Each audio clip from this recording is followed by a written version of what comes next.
get to be any little thing that we want to be. No matter what comes our way, we'll be together, together. Welcome to Homeschooling Down South. I'm Kayla. And I'm Kat. We're two Southern homeschooling mamas sharing real talk, resources, and inspiration for life and learning in the Southeast. Each week, we'll chat with inspiring voices in the homeschool community, highlight must-see nature spots and field trip gems, and share resources from across the region. Whether you're new to homeschooling or a seasoned pro, pull up a chair and join us as we celebrate the joy, freedom, and community of homeschooling down south. We'll laugh together, we'll learn together, find the joys in life together, give each other grace and space to be. Welcome back to Homeschooling Down South. Today, we have Rebecca from the Well-Planned Gal with us. Hello, Rebecca. How are you? Hello, nice to join you both. Welcome. And I found Rebecca scrolling on social media, and I saw that she created these beautiful planners, and so I started checking them out, and then I stumbled on her digital planner online. And 3 days later, I had my whole life mapped out. And so I reached out and I was like, man, I figured out that she was our neighbor here in the Southeast and that we should absolutely talk to her. So we definitely want to get into all the amazing things that you're creating. But first, we would like to know how you came to homeschooling and what homeschool looked like in your home. So, great question. And first off, so glad to be here. You guys are just being able to talk to you for a few minutes before we started this, charming and wonderful. Aw, So, thank you. so all my kids, just to give you context, all my kids are grown and gone. I have 5 grandkids. Well, I say the 5th will be here next week or the week after. So, very, very Oh, how soon. fun. Yeah. That's so exciting. And to give you context, I was homeschooled. So Oh, I'm okay, first cool. gen. They call it all different kinds of things. It's pioneers, it's trailblazers, it's in the state of Tennessee, and that's where I reside. It was illegal to homeschool. And so back when I was in middle school, and parents spent a weekend in jail to pay for the truancy of their students in order to homeschool. And I worked with my dad, worked with 2 other gentlemen, and spent nearly 17 years to get homeschooling not only legalized, it was easier to get it legalized in elementary and middle, but high school took a lot longer. And it's technically illegal to homeschool in Tennessee, but it is technically legal to home educate. And it's all about words. Oh. And Oh that my makes a big goodness. difference when if we ever get around to talking about all the legislation that's going around right now and all of the changes in homeschooling, because as you both know, we went from amazing parents teaching their kids and going to jail for the weekend for it. And the judges, you should see some of the stories the judges had. Like, I can't believe I'm putting these amazing parents in jail for the weekend. But they had no other option because their hands were tied. And so all the way to now, where states are funding, and starting next year, the federal government will fund homeschooling across all 50 states. So just to see that transition, right? And going to the grocery store when my kids were little and they were asking, why are your kids out of school? And being kind of nervous not to leave the house till after 3:00, to you can go anywhere, anytime, and no one even bats an eye, right? Yeah. So, yeah, so how did I get started? Sorry to answer your question. I didn't want to homeschool, actually. Okay. Okay, as a first-gen homeschooler, I didn't have the best experience, so I didn't want to. I didn't want kids, actually. I'm a very different type personality. I'm more executive-driven, corporate-driven, and I thought, I wanna climb the corporate ladder and live in New York City, and that be that, and, I always say life doesn't go as planned, and that's okay. When I had my first daughter, I was like, I could do 10 of these. Aw, I literally tried, and I got to 5. I I love had, it. 5 kids, and I didn't plan on homeschooling at first, and when, my oldest was 4, I went ahead and she was just naturally inquisitive, and so just to keep her busy, it was the magnetic, letters on the refrigerator, right? Forming letters, forming sounds, forming, blends, and, from there, I was like, "Well, I'll keep her home 1 more year. 1 more year." Then 1 more year, right? And before I knew it, I had 5 that I was homeschooling. So, and in the midst of that, I've always been kind of the provider of the home through, I don't know if you know my story. It was a complex story. I was married to somebody who didn't work and it was not a good man. But I kept trying to keep it all together and I homeschooled, I worked, I provided for the home. And so I built businesses and I built a lot of technology businesses. And then one day my dad said, because I printed this planner off every year that I created on my computer. And he's like, other homeschool moms would enjoy that. And I'm like, I don't know. Like, I'm really detail oriented. This might stress somebody out. And of course, I sent out, I had started a homeschool magazine. I had a passion 20 years ago to kind of have a more modern voice. I say modern, and it's still very conservative compared to today if you think 20 years ago, Yeah. but more of a God loves you message instead of the harsh, right, very fringe element of Christianity that was kind of running homeschooling back then. Mm. And so sent an email out and got thousands of responses and was like, well, I guess I'm printing a planner. And that was 20 years ago. So, Wow. so that's how that 20 years summarized in 3 minutes. Elevate. That's incredible that you were innovating and creating while homeschooling 5 kids. That's just so inspiring. So I want to hear a little bit more about the magazine. What was that all about? So I'm actually bringing it back next year because of all of the shift in federal funding and what's about to happen. I always think of, I literally think about this almost every morning when I wake up because it's just so radical. I think of tectonic plates. And like when something shifts so dramatically, like the shift in that creates this huge dramatic shift up above the earth. Well, this federal funding, this federal law that has passed is about to massively impact homeschooling. It's also impacting private and public schools as well. But this change gives opportunity to bringing additional resources in for families. And so Family Magazine will be published again. It's funny, I own my own printing company as well. So over 20 years, I've expanded the company. We print all of our own planners right in-house. Everything is made right here locally. And that was a big obstacle to learn how to develop a print shop when you're not a Yeah. printer. Yeah. That's so cool. Yeah. So did that, and we're going to be printing our own magazines as well. Oh my That's gosh, what's that's really cool. amazing. Yeah, and so it's going to be based on an educational philosophy that I've developed over the last 20 years, as well as I'm very, very much steeped in neurometrics. It's an understanding of we now have the technology to actually assess how the brain is wired, meaning theories that are 125 years old that were through observation, we can now clearly delineate that they are true based on technology. So we know that children, they can learn a certain way, and it's kind of like a perceiving and a decision-making process that we know is in their head. They're born that way. So if we can now take that information and start shaping our curriculum, shaping our interaction with our kids according to how their brain actually works, I think we're gonna fly to the moon, right? I mean, we've flown to the moon, but you know what I mean. As homeschool moms, Yes. it will be revolutionary to actually understand your child at a level that eliminates a lot of frustration, eliminates a lot of and also the frustration within ourselves because we also, as moms, have a teaching personality. We have a way that we understand things and how we Right. make decisions. And if our student is polar opposite than us, it's like banging your head against the wall because you only know how you understand something and you're trying to convey that to them and they're not getting it, and it's not that they're not able to. Parents or moms, dads need to understand this is how their brain works, right? It's amazing too. We don't ask a left-handed student to write right-handed. We instantly know if they are naturally bent to left, we allow them. Could you imagine your entire educational experience? You're being asked to write with the hand that is not natural to you. And that's how curriculum is to a lot of kids.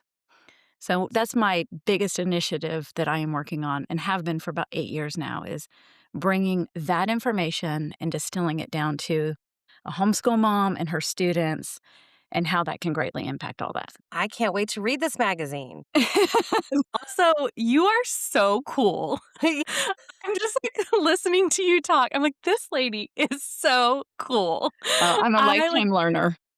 I love it so much, and we get questions all the time about how can I homeschool and still work. I have to work, whether I am the solo earner or whether my family just needs this second income. I have to work, but I have this desire to homeschool. How do I do it? And I would love to hear about your experience being the breadwinner while also homeschooling these children. What were your daily rhythms like? How did you do that? So I want to give two answers because there's an answer of how I did it, but then there's an answer that, again, everything's about to shift. So there's some amazing opportunities for moms who have to work that we can lessen the load based on some federal funding that's coming down the pike.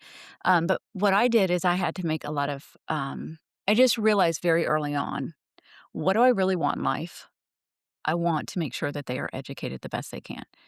How that looked meant I probably need to give up on things I wanna do. I mean, really, because what are we just we're talking about 24 hours.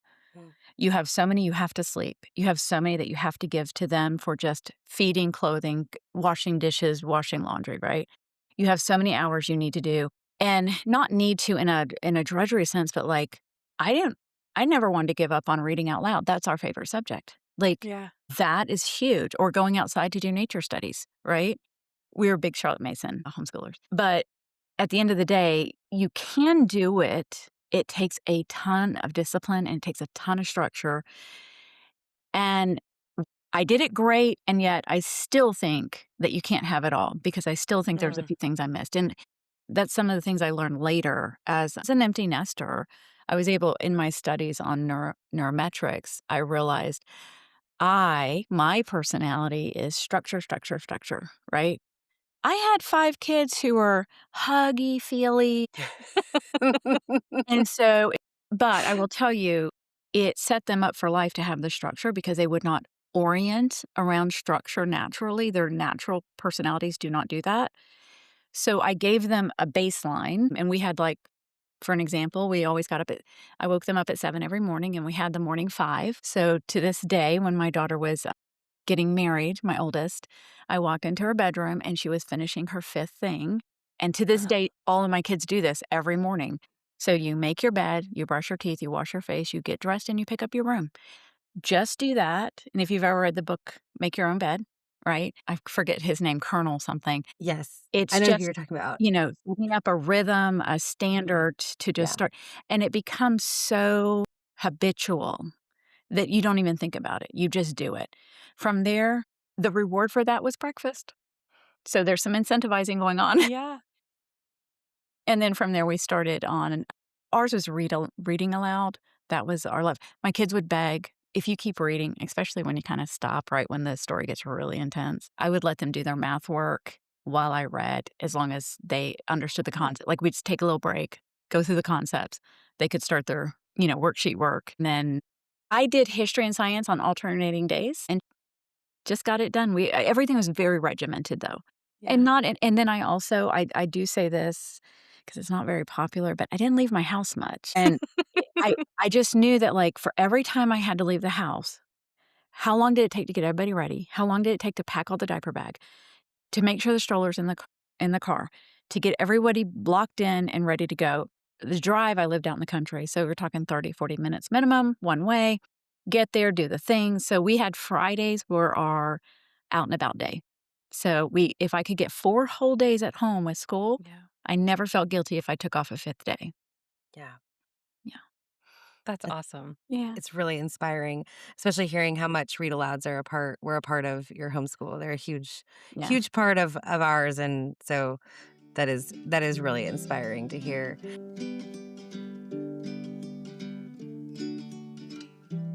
Now, you have referenced a couple times, it's the Educational Choice for Children Act. Is that right? It Am I is. saying it It is the correctly? ECCA.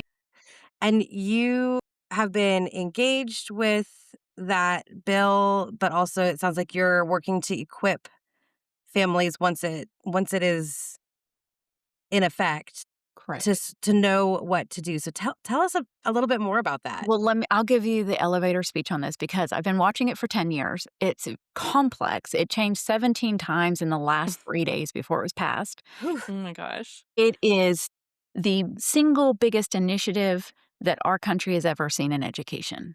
And the cool part is, it's the first time we get to delegate, actually reallocate our taxes, not a tax credit. This is not your mortgage interest. This is not your charitable gifts. This is, at the end of the day, what you owe the IRS. Every single taxpayer is allowed, whether you homeschool, private school, public school, whether you have kids or not. If you are a taxpayer, you get to give $1,700 to a SGO, which is a scholarship granting organization. We have one called Well Planned Education, and you get to decide, do you want it to go to homeschooling, public school, or private school? And if you choose private or public, you actually get to choose the school it goes to. Now, there's a Wow. slight condition. If you choose homeschooling, you get to choose which state you want it to be dispersed in. So you can live in Okay. Texas and disperse in Florida if you wanted to. So grandparents across state lines can give. Isn't that cool? Wow. That's so Yes. cool. This starts now, it's at federal level, so it covers all 50 states. But on a state level, each governor has to opt in. Now, there's never been legislation where all governors did not eventually opt in. You know the political world right now, Yeah. it's a hot mess, and that is putting it lightly. So we do have states like California, who's a little upset with the current administration, and they go toe to toe all the time on social media. And so he's basically said, we're not going to participate. That's fine. It will get changed. Like, there's no way a governor's not. So, but then you have Colorado, who's also a Democratic governor, who said, this is great for any school or any homeschool family. Mm. So right now we've had, I believe it's 23 states have opted in. They have till the end of the year.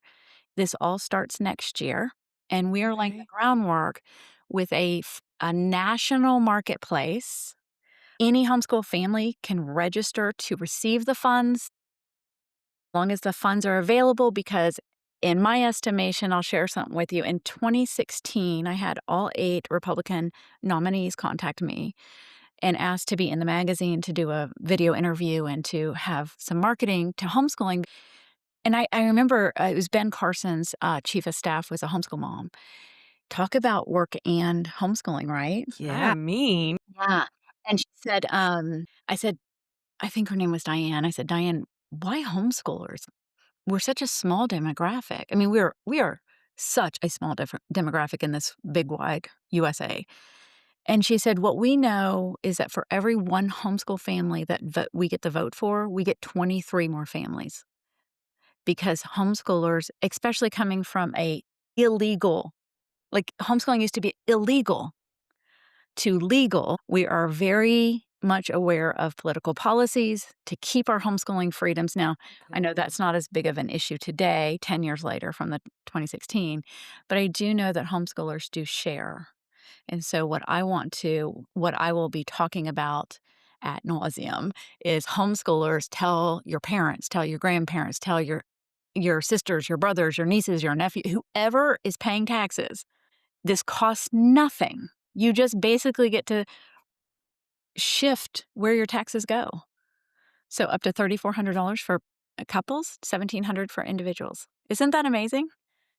It's amazing because I think so many of us often feel like, listen, I want the public schools near me to do well. These are my friends and my neighbors, and I want their kids served, but we pay into a system that we've then opted out of. And Right. so to be able to allocate. So you had alluded to that that this is going to change things for that mom who feels like she's got Well, to work, and okay. so what happens next? So depending on how it's all rolled out, now I have been meeting with some of the committee at the congressional level, and there's not going to be a lot of restrictions on this right now. So we've been working on for 9 months an entire system from A to Z to handle everything for homeschoolers. So when they go to do taxes and homeschool donations come in, and then homeschoolers register their children to participate in the program, they will get a stipend of money. That amount hasn't been decided, but let me just say the numbers are very encouraging. Like, I don't know if you know how much a family in Florida gets from the state of Florida, because now we're looking at a federal, but now, there's over 20 states that give money to homeschoolers. Sometimes it's only $200, sometimes it's $32,000 a year per student. Like, Can't even imagine. so imagine even at a $5,000 or $10,000 a student, I had 5 kids. Be Do you life-changing. It's life-changing, and it's not just so our allocation models allow homeschoolers to have a tech budget, to have a curriculum budget, to have a field trip budget, to have an enrichment budget. So there's 5 areas of allocation. So when your student is approved and you get this funding, you then get to go into a marketplace and order everything you need for your homeschooling.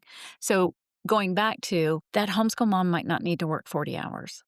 She Yeah. might be able to do it on 10 hours. Or, again, there's all kinds of models. You could work 40 hours and put it all in savings and take the next year off, Yeah.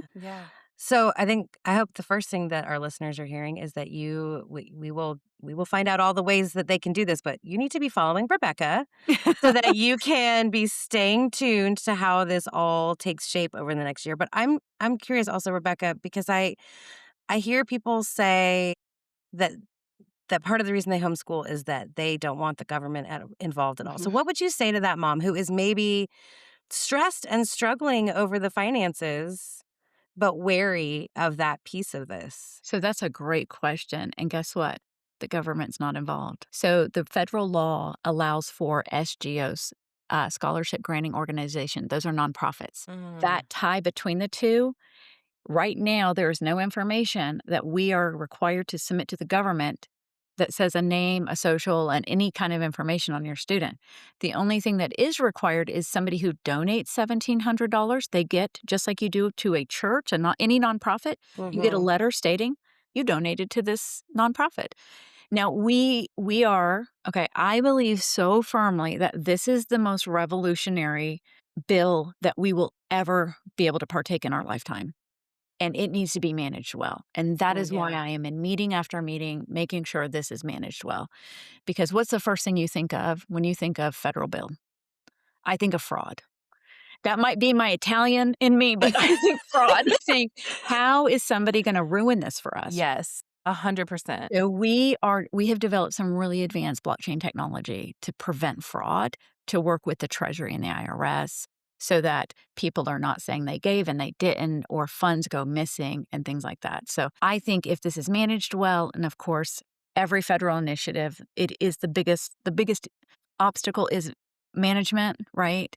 But I think we have a headway. I mean, we've got a whole 18 months. We started working on all of this before it is released. And then we have 2 years after it releases before the Congressional Committee is going to review it again. So we have a lot of things in our favor to do this well. And to your point, homeschoolers don't have to worry about the government seeing anything because the government only cares to see the person who is redirecting their taxes, not the Right. person who's benefiting from it.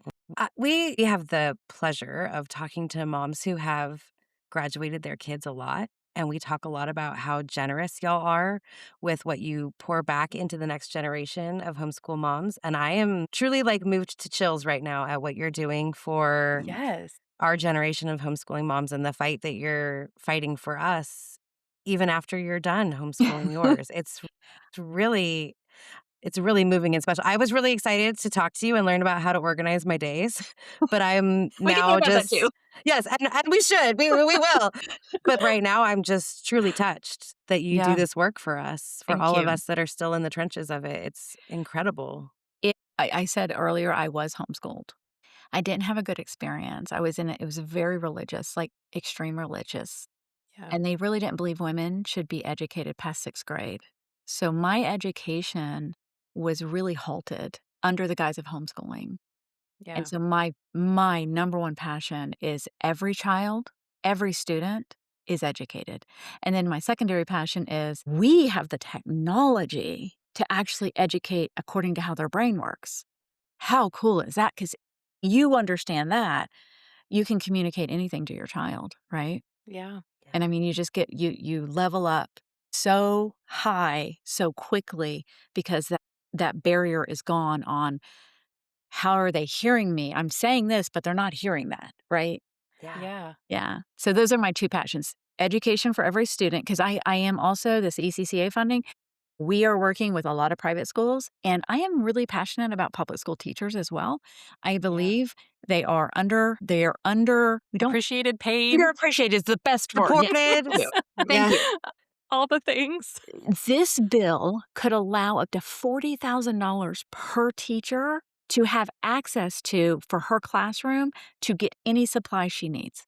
How It's insane that they don't already offer that. Let me just say that. I know. So this if we get the word out, if we let everyone know that no matter which side of the aisle you fall on, everybody cares about education. Everybody cares about an educated child, a child that thinks critically, right? That loves learning, that Yeah. at 50 continues to want to learn, right? Yeah. Because it's not done at 12th grade. It's not done at undergrad or PhD. It's never, you guys are learning every day as you homeschool, right? Yes. Every day. Yeah. Yes. And it's fun. So fun. So fun. So I can come how do- across as a little nerdish after a while because it's so fun, but other than that, it's fun. So how can we as homeschool moms support this legislation? How can we, I mean, do we need to be contacting our congressmen, our senators? What can we do? All of that is done. Oh my gosh, amazing. It is passed at a federal level. It's done. Boom. Now the states are opting in. Every day we have in our organization, we have an entire department dedicated to homeschooling, an entire department dedicated to private and one to public. And we get morning updates from one of the gals. I think it was Indiana came on board Friday. I think Iowa this morning. Like we are getting daily updates on who's passing what. So if you go to Well Planned Homeschooling, that's going to be our national marketplace for homeschoolers. You can sign up to get information as the bill is rolled out.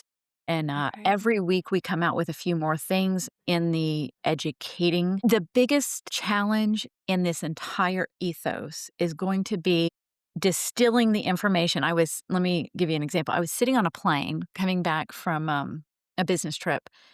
And I sit down. I am the person who I have a rule: talk to everyone. Everyone has a 100%. story. Everyone can teach you something, right? So I have a few little openers. Are you heading out? Are you coming back in? And I had just been on an international overnight flight, so I was extremely tired. I hadn't slept in like 40 hours. And I'm like, I am not going to talk to I am so tired. And this gentleman sits down next to me, and we had boarded early. So I know it's been 45 minutes before we take off. And he pulls out this paperwork, and I happened to look over and I went, it was my bill, the ECCA bill. He worked at the congressional committee that did my the gosh. negotiated regulations. I think a lot of things happened this year that is beyond coincidence. In 2025, so much happened that just put us right in the right position to help this really come to life. And so we ended up talking ad nauseum, and he, in that committee, looked at me and he goes, Becky, there's no way. This is not true. He couldn't believe that every taxpayer could divert $1,700 to education. He said, there's just no way. And then I later learned there's so many bills that get passed that no one ever takes advantage of. Yeah. And in fact, I just got word 2 weeks ago, they're punting a lot of the rules and regulations down to Treasury and down to state because they don't think that we're going to get on this. And I'm like, we are so getting on this. Yeah. And so I think our biggest obstacle, or the biggest thing that we have to really accomplish on the most local level, is awareness. And Yes. even so many people don't understand taxes, right? Just understanding taxes, because you say, all you have to do is divert $1,700. They're like, well, what does that mean? I mean, I get my taxes taken out in my W-2 and that. So we've got a lot of things we're working on to try to help distill in the most simplistic way. Listen, at the end of the day, you can have taxes taken out before you get your paycheck. You can be a 1099 and own your own business and you pay taxes later. It doesn't matter. At the end of the day, we all have a line that says what we owe. Now, you might have paid all year into it, but you still have a what you owe. Even if you paid into it, you can still donate $1,700 and you get it back. How cool is that? That's so cool. I know. That's so As cool. long as you owe $1,700, and right now you have to make $17,000 a year to owe $1,700 in the United States. So basically every taxpayer will be able to have the opportunity to. And the best part is it's not just a checkbox where you know that you donate the $3 to politicians. This is, you come to our website, you choose, you want to support homeschooling, private school, public school. Okay, what state do you want to support? And what specific school do you want to support? So you can, and you could even split it up. You're a grandparent, you have one kid in public school, one school in homeschooling, split your donation up. One in Texas, one in Florida, split it up. So the immense influence that the average taxpayer will have. And so it begs the question, we have the opportunity to radically change education, right? Because think about it. Think about every public school teacher you know. And the gentleman sitting next to me on that plane was an Albert Einstein Award winner for public school teaching. And he Wow. just said the number one stress, and I think we as homeschool moms could relate, finances. Hmm. Yeah. They're trying to dig into their little salary that they get to pay for all these things for their students. And Mhm. if they didn't have that stress, if they didn't have the stress of having to go to a superintendent to get permission to spend this much for something they desperately need in their classroom, right? So I think there's a lot of leverage here. Yeah. Yeah. Yeah. This is so cool because it's giving the choice to Yeah. us. And I think you're right that the big challenge is when we now have choice is getting people to not rest on the default option that they've known in the past Yeah. or feel overwhelmed by like my taxes already stress me out. For sure. Right. For sure. I mean, thank you, tax code of, a gabillion pages, right? But I think what a divine appointment this is, because here I was reaching out because your digital planner had changed our whole household. Little did I know you're out here changing the The world. world. We hope to. We really hope to. We really, and I've got an incredible team, just incredible team, and that we have grown threefold in the last 6 months just to begin the gravity of the responsibility. So yeah, it's a lot of work, but it's Yeah. again, there's just nothing else that's ever going to come our way, whether across my desk, across your kitchen table, right? That allows you this influence into education. And you get to benefit from it because now all of your educational supplies and field trips and enrichment are all taken Yes. care of. And when I say that, I mean piano classes, soccer, karate, right? The gamut. And I think of how much I spent as a mom, sole provider, wanting to give my kids everything, and yet sitting there going, I don't know if we can do karate this year, right? I don't know if but I know all my kids were super kind of extroverted. And I tend to be more like, I'm extroverted, but I like to stay at home. And so I knew like that was really important for them, but I also knew that was a struggle financially, right? Yeah. When I'm just thinking we have this enrichment in our community, and I'm just thinking of how many more families could access that if finances weren't in the way. And the beauty of that, so now we have on the national level, we need to just help every taxpayer know what they can do. But then on a marketplace level for the homeschool marketplace, we need organizations like yours to come in, sign up, get Yes. listed so that now every homeschool family can spend their dollars with you. Isn't that Right. cool? And I'm just thinking we talk so much about all the cool things there are to do in the Southeast, the programs that are run at the zoo or the aquarium and the people running co-ops and enrichment programs and the adventures you can take your kids on that, I my heart is for folks to feel like there's stuff for them to go do. And I do sometimes think about the mom who might be listening who says, like, that sounds really cool, Kayla and Kat, but I just can't afford that. Yeah. And that this can change their lives. And so what I just heard you say is that you both have a pretty big influence in helping those families. So it's not me helping on this technology setup, get the vendors in. Like I'm having weekly meetings with Lego, Hewlett Packard, Staples, like those companies to get the supplies in, right? You guys, your boots on the ground. You guys can get all of the enrichment, the field trips, the services. There are services that homeschoolers need, Yeah. whether it's a student with special needs, right? Therapy, all of that can be funded through their federal dollars. It's mind blowing. Yeah. Yeah.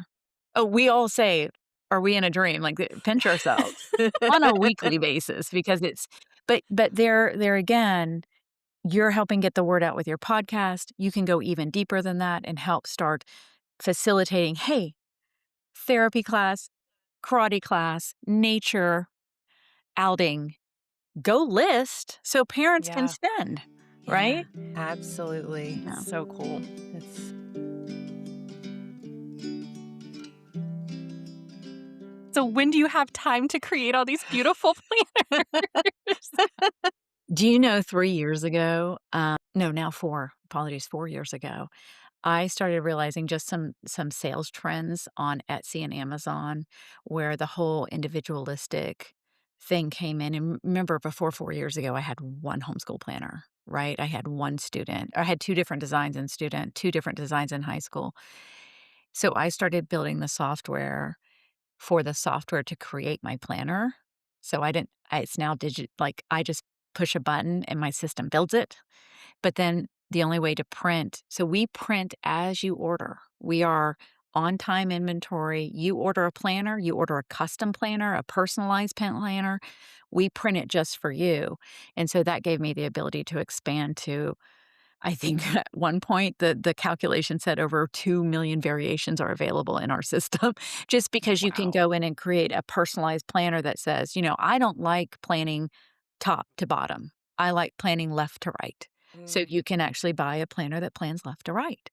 If you want block planning instead of the checklist planning. And then we have 300 different custom pages from managing your dinner menu, your meals, your different reporting based on your state, different curriculum plans based on how you teach. So you can build all of that into a personalized experience. And then, of course, the Smart Planner, which has 200 and something lesson plans in it. And we're updating that. Like, we have people who that's their whole job is keeping that updated. And as new curriculum comes out, we write new lesson plans and things like that. And can I just tell you, that is what hooked me because I went through the whole process of creating my own custom planner to see, because that's why I don't normally buy planners because I can never find one that it'll have a bunch of stuff I don't need, or Yeah. it won't have this one thing that I do need. And so I loved that you could pick and choose, and it's not too many choices. So you're not going to have decision fatigue because that's another issue that I struggle with. But it's just enough for you to feel like, yes, this is going to give me what I need. But then somehow I stumbled upon these little add ons that you have of the lesson plans.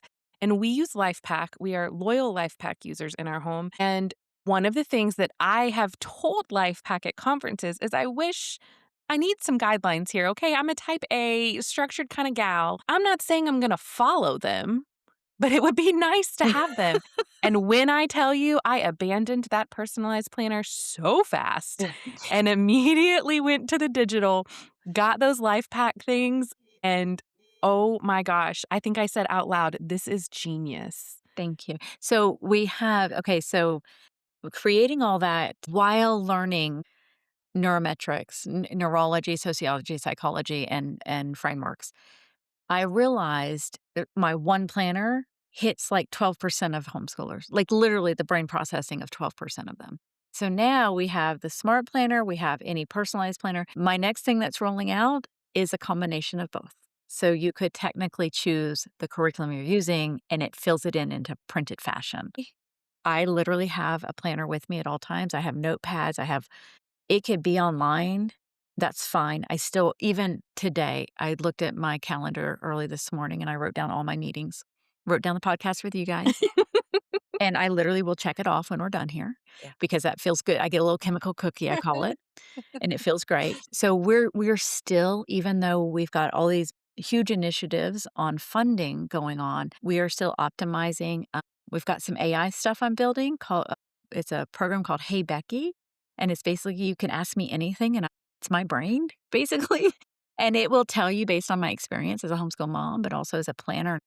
Plus, based on how you learn and make decisions, it'll help you homeschool, but also help you plan better. So that's coming out possibly in the next 3 months. We're beta testing it right now. Okay, well, if you need beta testers, we're your girls.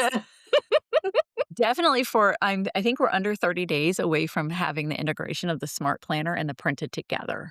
We'll finish the programming will be finished and then we'll start doing our own internal testing and then I would love for you to beta test that. That would be really interesting to see how that works for you.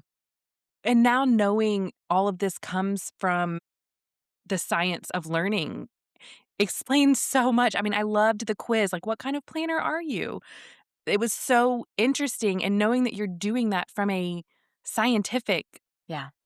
lane is really cool. I started that way because I always felt I was an oddball my whole life. I have felt like the biggest I was a nerd. I showed up at 14 in a blazer, like, for youth outings. I was the nerd of all nerds. And I loved reading and I loved technology. I was building my first program at 14. Like, Wow. we weren't allowed, like, the educational part of school, but my dad kinda let me loose on business because a woman could always help in this religious system, could always help. And I have no animosity or remorse or regrets because everything I learned allowed me to do everything I'm doing today. So I went down this path to really just understand, why didn't I connect with certain people? Why didn't I connect with my kids in certain ways? And then just learning, my brain is very rare, it's very unique. It's okay. I now just have to orient myself. So I became a profiler and learned to orient myself around how other people learn and make decisions. And then it just really helped me not be such a nerd.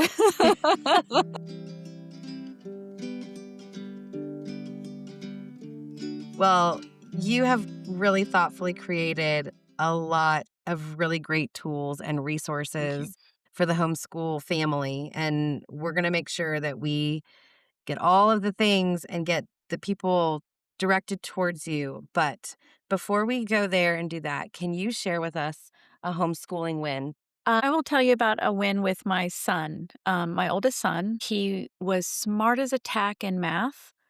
He struggled greatly in reading, to the point where I thought he needed to go see a specialist. And so for years, I made every game. I did like fishing for phonics. I did, like, you name it, I created the game. And this was before Pinterest. My goodness, right? Like, I was just, Trailblazers. yeah, like, just coming up with ideas of, like, how do I get this boy to remember A says act, right? When Right? he can do double digit or triple digit addition, right? It made no sense to me, and there wasn't a lot of resources back then to, like, read up on. Again, the internet was just coming online, so there wasn't blogs and all that and podcasts, but I remembered that the stress that I added to the situation in my own frustration was actually probably the worst thing I could have done. Took me a while. Listen, everything I've learned has basically been by trial and error, right? And my poor kids. Right. But I finally just went, enough's enough. He is a smart young man. I know this. He will read when he reads. We traveled to homeschool conventions a lot. So we had a lot of car time, and I got him headphones and a CD player, and he listened to everything from Chronicles of Narnia to, his name just, Chuck Black's. That was his favorite, the Chuck Black series. I cannot remember the name of it, but it's a fantastic series for kids. And then all of a sudden, he's 9 and not reading. We'd be in the truck, and he'd say, "How many miles to Albuquerque?" And I'd give him the count, and he'd say, "Oh, we'll be there in about this much time." Like, he could do the math, but he couldn't read, and he had to ask me how far to Albuquerque because he couldn't read the words on the sign. Mm. And so he literally just flipped, and it wasn't reading cat, dog, mat, pan. It was full novels, just overnight. And so I just remember thinking, I mean, this is before I knew anything about the science of how we're learning, right? I just knew patience and grace went way further than anything else I knew in life, Mm. right? And the So- relationship was worth more than him reading. mm. And that's such an encouragement to me because I too have a very mathematically inclined child who we can read one word on one page and flip to the next page and it's the same word and he just struggles with it. And I just personally so appreciate that encouragement, but I also appreciate you sharing it with the broader people because there are moms everywhere who need to hear that story and need to hear that encouragement. Thank Yeah, you. And absolutely. and it goes back to the fundamentals of, we believe there's some kind of system that says, by this age they have to do this, by this age. And then we ignore the science of how their brain's working. Again, we're asking them to write with the hand that is not natural, right? So if we just go back to what's natural for them, we get in that rhythm, it's really gonna help us with a lot of frustration. That's the number one selling point on that. Yeah. And then the relationship just becomes much sweeter. Thank you for sharing that win. That is a really sweet win, and it's gonna bless people, and I know it's blessed Absolutely. both of us. Okay, we need to make sure everyone can find you in all the places. So we've got to figure out how do the people find you for the planners? How do people find you for the magazine? And I think, like, of all things, how do people find you to stay in touch about how this bill can transform their lives? So right now, if you go to wellplannedday.com, that's my corporation with all of my brands underneath it. So you'll find everything. You'll find our marketplaces. Go sign up for a marketplace and let us know that you're interested in knowing when funds are available. You'll find Well Planned Gal. You'll find Well Planned Family, which is the magazine. You'll find Well Planned Education, which is the SGO. And again, none of this starts for 11 more months, but it's a huge initiative. So join any of my mail lists and you'll start hearing about it. Join our social media. And then we'll start some social media channels specifically for this.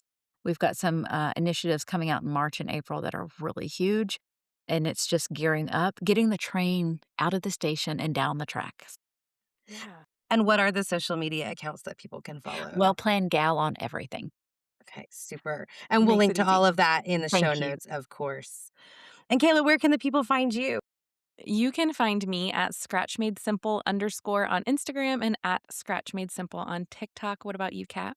You can find me at Recreating Camp. And of course, you can find us at Homeschooling Down South on all the socials. And if you know of someone as cool as Rebecca or even close to as cool as Rebecca that we need to talk to, please email us at hello@homeschoolingdownsouth.com. And you guys, normally the first thing we ask is if you liked this episode, leave us a 5-star rating and review. But this episode specifically, the most important thing you can do is to share it. We want this to get to as many homeschool families as possible because the stuff that Rebecca shared with us is just so valuable. So please, please, please, if you loved this episode, share it with anybody that needs to hear it. And we are just so grateful for this So conversation grateful. and for you giving of your time, Rebecca, to sit and chat with us. Thank you so much for all that you're doing. Absolutely. Yes. Thank you for having me. We'll see you all next week. Bye, y'all. And we'll love together, we'll learn together, explore this whole wide world together. No matter where we are.